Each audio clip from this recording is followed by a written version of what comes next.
Hey everybody, welcome back to... Wait a minute. I can't be going to Vegas looking like some sort of low-rent Grizzly Adams. That's better. Welcome to the Stash Report for August 16th, 2021. As of the recording of this video, there is about 36 hours until we depart for the airport. So, yeah. Very short show here because of, again, Japan being closed for summer break. Not a lot going on. Otherwise, no real news to announce beyond. Atlantis put out a press release this week saying that Jim Keeler, who is one of the old school Revell people back from the Venice Revell days, who was instrumental in putting together the parts packs that you may recall from the 1960s, have been subsequently reissued since then, and Atlantis possesses those items now, has been retained by Atlantis, or is working with Atlantis, to produce some new kits from those old parts packs. They're announcing tentatively, just sort of in this press release, something based on the Fiat Dragster, as well as something kind of sort of based on a 23 Ford. This does pose a very interesting question, because we've talked about a number of times with Atlantis that they only have the tooling for GM. I'm not sure that a Fiat, even if it is nearly 100 years old, can technically be made and call it a Fiat without licensing from FSA, or from Fiat Incorporated, and FSA being the, or FN, what is it? The FMCSA? No, that's the Federal Motor Carrier Standards. But the Fiat Chrysler North America, which I know is Stellantis or something like that now. But that does beg the question: if they're licensing, do they have a Fiat license coming? And if they do, does that mean the Mopar stuff that they may be in possession of could be coming? And I can tell you for a fact, from knowing people in the one-to-one car world, that you cannot make things that look like a Ford, even if they only kind of in passingly look like a Ford, without Ford licensing. I've known some people who have run clubs, car clubs, and they've used Ford products as their logos for their club outerwear, if you will, hats, shirts, things like that, sold them for, club profits to help fund the club, and have gotten cease and desists from Ford for using like Model T, Model A silhouettes, even though they don't say Ford on them. It's clearly a Ford product, and you have to have licensing for it. So that, of course, begs the question, does Ford licensing now come into play? The kits are supposed to include some possibly new tool parts, some custom parts, which they don't really say where the custom parts are coming from.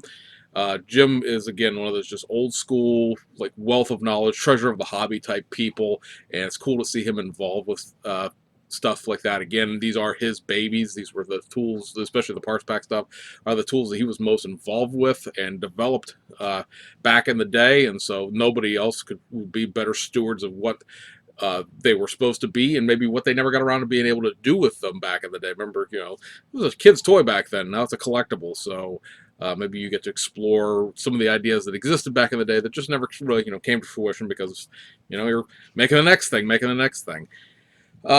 So, again, Atlantis is supposed to be in Vegas, and Jim Keeler's supposed to be there too, actually. It'll be interesting to see if he's around any of the times that I'm around.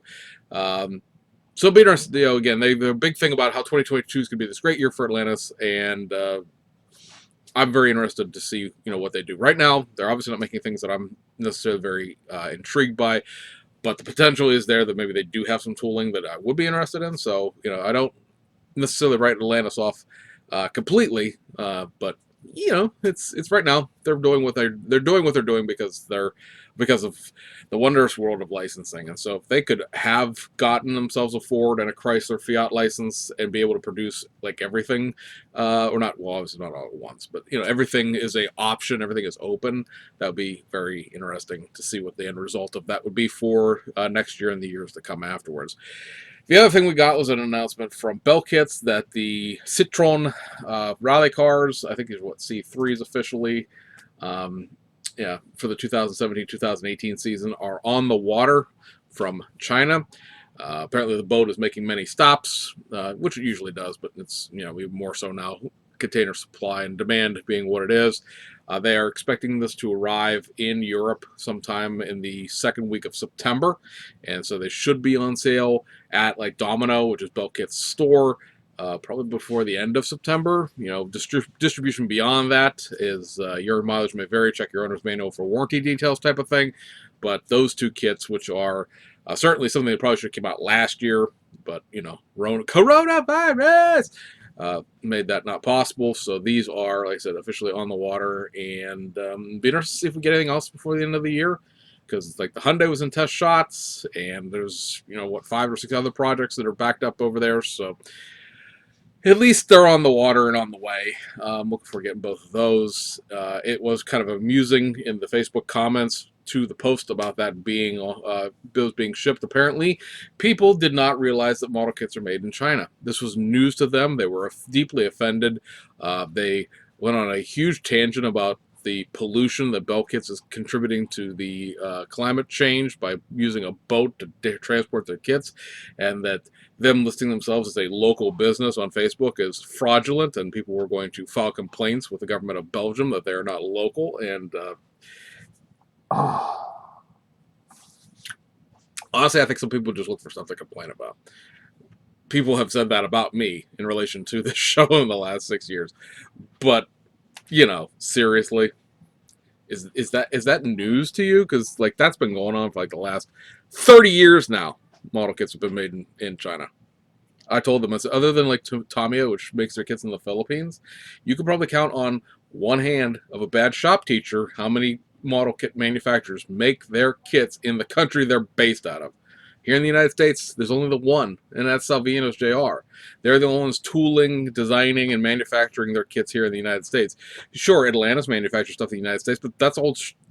Almost cursed there. That's old stuff they bought off of Revell and Round 2 and Lindenberg and everybody else. Some Round 2 kits are made in the United States for tooling that was never shipped, but that doesn't count. It already exists. There's some Revell kits that are made in the United States, but again, that doesn't count. That's just stuff that was never sent to China in the first place. And that's pretty much it. Like, even Heller, which was this bastion of French manufacturing, they've shipped their stuff over now that the German company owns them. So, people may not like that, but we talked about it in the past. The expertise in doing precision injection molding of the type that we need for scale model kits is now a specialty of China. You may not like that fact, but that's just where the expertise is, and it is what it is in that sense. The idea of reshoring it would be great, but then who's going to do it here exactly? Because, it's one thing to throw together some new parts into an old kit or whatever, and, the Salvino stuff is what the Salvino stuff is. It's getting better, but, it's been dubious in the past. You go where the experts are, and that happens to just be China where it is right now, so. Can't fix that. Even if you really wanted to, and I really don't particularly care about it, frankly. I mean, it's just the nature of the business right now. Anyway, let's go to kit releases. There are a total of 5 this week, and most of them are actually here in the US of A. Speaking of Atlantis, their second August kit for the month has come out, and it is the Unreal Roller. Oh, dude, it's so unreal. I've never participated in illegal narcotics. That's something you probably didn't really need to know about me, but I'm going to tell you anyway. And if I did, I'm going to once again state that I don't believe the drugs currently produced today could stand up to the stuff that was going on back in 1971. But again, for the people who want this, the people who are so totally psyched to see this come back out, I mean, enjoy your day here, because this is... I will admit, it's cool. Okay, it's cool. I don't get it, but it's still kind of just... It's a conversation piece, if nothing else, right? So Atlantis has molded this in the green that the box art reflects. It is a large chrome tree for the rollers and everything else like that. Note that the original decals are not in this, nor are they in the Groovy Grader. So you do get these new Daniel family design decals instead. I've seen people post scans of the original decals on forums and Facebooks. And it'll be interesting to see if somebody goes back and reprints the old ones. Tom Daniel will probably come after you for licensing, since he's still butthurt about Revell bankruptcy. But yeah, it's for people who want this, even if it's not precisely an original. it's back out there for you guys. Go scoop that up and show Atlantis the love, so they know that you guys want to see what you guys want to see, because sales are going to depend on, are going to be pushing a lot of the projects at Atlantis, obviously. Over at round 2, you got 2 kits this week. First up, you have the Stingery, this weird second gen Corvette dragster funny car thing. Again, the drugs, they were just so awesome back then. I live in the wrong decades. Also, I would have to develop a drug habit that I don't have, but I don't know that I could really truly stop giggling in my 12-year-old mind about the fact that this says super long, super strong on the top of it, and you're selling it to guys who are primarily of the age that require medication to induce that type of behavior. But this is effectively the same kit it's been in the past, with the addition of the pad printed drag slicks and expanded decals. There's a mini box thrown in here for the people who collect those sort of things. That was not in the last release of this in 2008 when it was done as a limited RC2 thing that was right before right as Racing Champions was losing the tooling to Tomy or selling it to Tomy, and before round 2 got control of it. And then this kit does go back in history to, I believe it's 1971 as well, or somewhere around there. Let me look it up. I have it written down. Yep, 1971. So it's had 2 releases, 1971, 2008. And it is back for those of you who need a super long and super strong funny car. And then the other release this week is the Hot Wheels, first of the many Hot Wheels kits. There will be many Hot Wheels kits. This is going to become the new Coca-Cola, guys. Sorry, I hate to break it to you. This is the 2010 Camaro SSRS. This is, again, the showroom replicas kit. Last seen in 2014 as the Indy Pace car. Based in 2011 as the promo model, basically, for the 2010 car. This is molded in metallic blue with like black and some chrome stuff. There is tinted windows and regular clear windows, along with the orange chrome wheels and other items. So this is probably not the best kit in the world for kids, just from a construction standpoint. These are a little janky to put together. I've seen a number of adults not manage to get the bumpers on this thing correctly in builds of this thing online. If you have a tweener or maybe a young teen, then they'll be able to handle something like this, but this is not going to be a build and play type of vehicle, even if it is on metal axles and could be played with after you build it.